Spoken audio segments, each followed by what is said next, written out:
मेरे प्यारे विद्यार्थियों, आज हम मोशन के ऊपर कुछ प्रश्न हल करेंगे। जो प्रश्न आईआईटी और नीट में के पॉइंट ऑफ व्यू से अच्छे हैं, हमारा अनुरोध है कि आप इन प्रश्नों को देखें और इसी प्रकार के अन्य प्रश्नों को भी हल करते रहिए।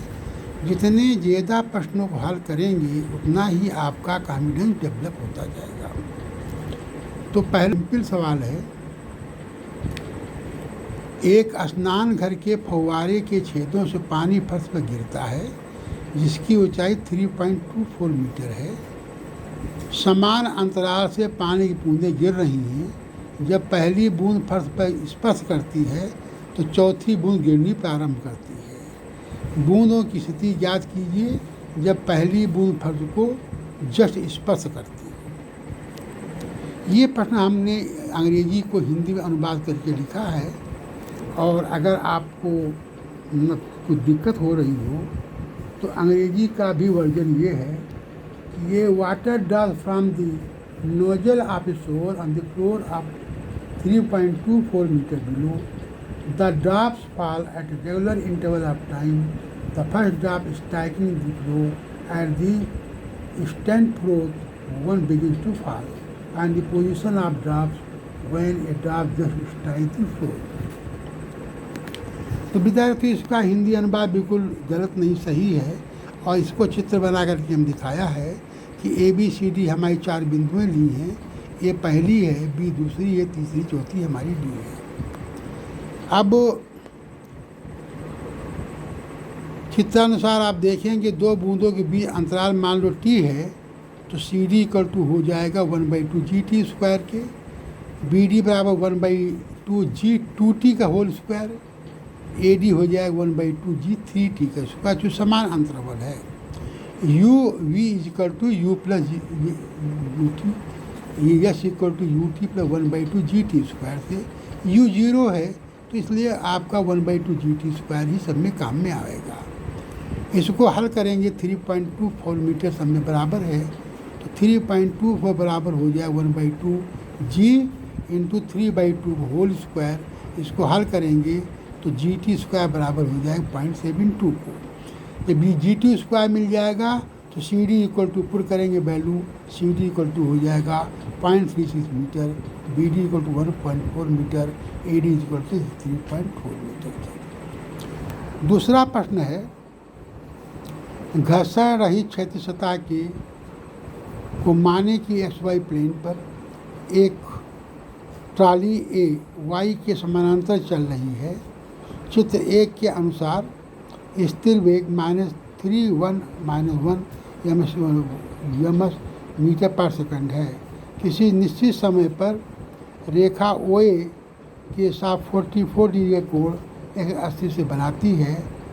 एक बार ओरिजिन से सतह के सहारे छोड़ा जाता है जिसका वेग यह एक्सिस के से फाई कोण का बनाती हुई जाती है तथा ट्राली A को हिट करती है।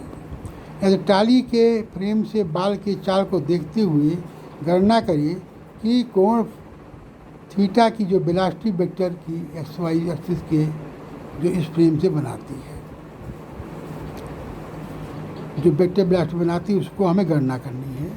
दूसरा सवाल है, दूसरा प्रश्न है, बाल की चाल सतह सरफेस के सापेक्ष ज्ञात करें जब फाई इक्वल टू 4 θ/3 के है। इसका इंग्लिश वर्जन भी हम आपको सुना रहे हैं, कृपया उसको आप देख लीजिए।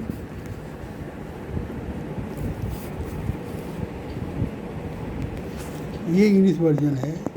On frictionless horizontal surface assumed to the XY plane, small trolley is moving along a straight line parallel to the Y with the constant velocity under root 3 - 1 meter per second.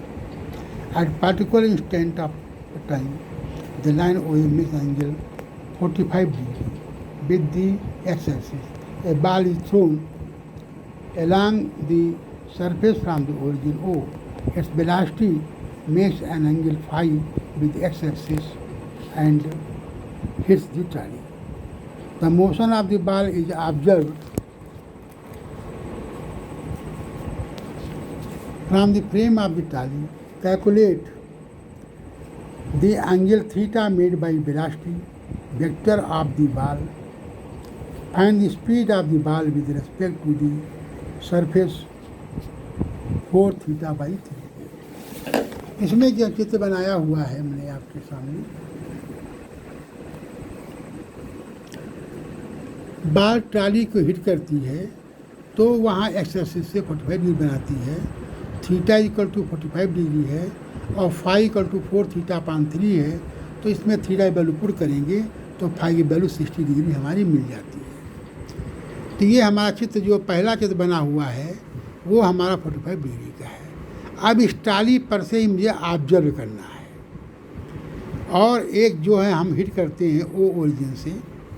तो चित्रानुसार यदि बी वेग का स्वतः से सापेक्ष क्षति वेग B है तो V S equal to B cos phi हो जाएगा या बी कास 60/1/b/2 हो जाएगा और vertical component B sine phi equal to हो जाएगा बी साइन 60 बराबर v√3/2 के। जब t समय में बाल ट्रॉली को कोलाइड करता है तो क्षैतिज दूरी जो है हमारी x0 बराबर हो जाएगी bx इंटू टी बराबर हो जाएगा bt/2 equal to 1। Equation number 1। वर्टिकल दूरी बराबर by इंटू टी बराबर x0 प्लस √3 - 1/t हो जाएगा। इसको हल करेंगे और हल करने के बाद x0 equal to vt/2 put करेंगे तो हमारी v की वैल्यू आ जाएगी 2 मीटर पर सेकंड के। इस प्रकार से ऐसे सवालों के आप हल करते रहिए विद्यार्थियों। हमें उम्मीद है कि आपको अच्छे नंबर प्राप्त होंगे। धन्यवाद विद्यार्थियों।